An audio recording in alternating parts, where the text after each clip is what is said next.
All right, so we're back, fresh off of watching Smile 2. This time I'm here with my girl Desi. Hi. So what'd you think of the movie? Did you like it? Did you not like it? I thought the first one was better. I don't know. I just didn't think it was as creepy as the first one. Like the first one had a lot more like sinister, smiling people. Yeah, I think the first one was better too, but it's also because when the first one came out, it was kind of refreshing because it was something new, but now with the second one, we kind of knew what to expect and what was coming. But I thought it was good. It had a few good jump scares.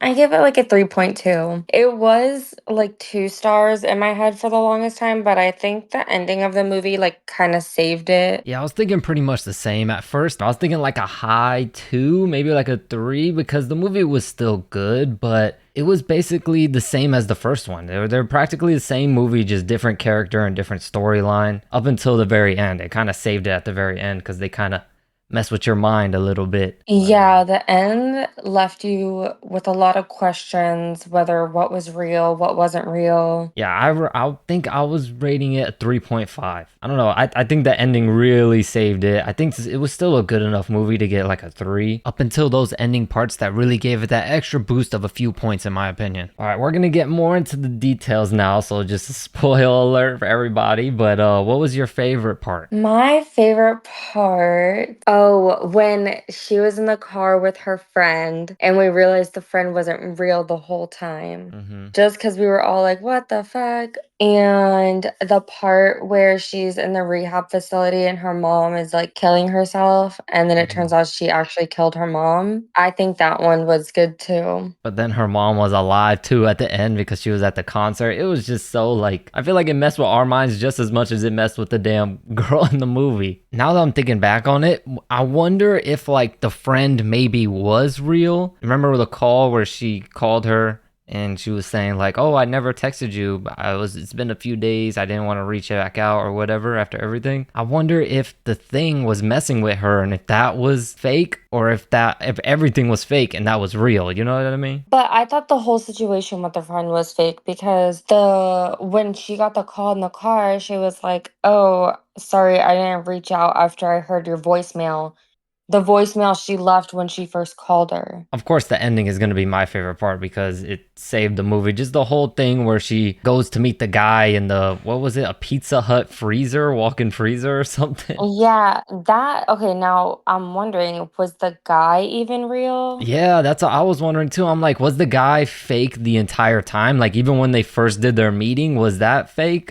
It just messed with my mind so much. I have no clue what throughout the movie was real and what wasn't. So then it just makes you think like, well, did everything that happened throughout the movie was in her head? Did it actually happen? I don't know. It was very confusing. I would have liked to see a point of view from like a third person perspective or from like someone else's perspective on some of those parts because it's like, how did she end up doing her concert? Like, how did she get there? What I thought it was, they were like out of it. You know what I mean? Almost like they were asleep at the wheel. They're sleeping with their eyes open or something. How did they get her? Because I'm sure they didn't carry her and put her in that thing to open up and perform. You know what I mean? They set it up to where the only way they can make a third movie, I think, is if they do either someone before the lady in the first movie, or if they do the beginning of it all, how it started type of movie. Because I don't think there's any way they can make a movie with like thousands of people are now have this thing, you know? They would either have to make a prequel or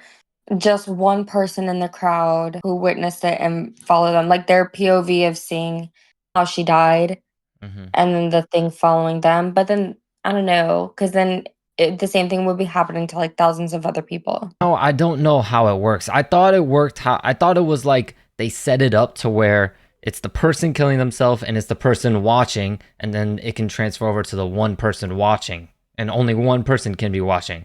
But now it did it in front of like tens of thousands of Hundreds. people. So are they all, or And is it gonna yeah, pick one? and maybe that's what it wanted to happen. It can now take over thousands of people and just end up killing everyone. But I think that's what's gonna be interesting about when they come out with a third movie. Well, I'm hoping it's either gonna be the beginning of everything, or they're gonna somehow figure out how to do it to like tens of thousands of people that were all in the crowd. I don't know if they just do it to another person that was just further back in the story or something. I think it's gonna be too repetitive, and that's where I thought this movie fell short. It was just too much of the same thing up until the very end, and then that's when they mind fuck you and you don't know what the hell was real and what wasn't. Oh, but what about my favorite part though?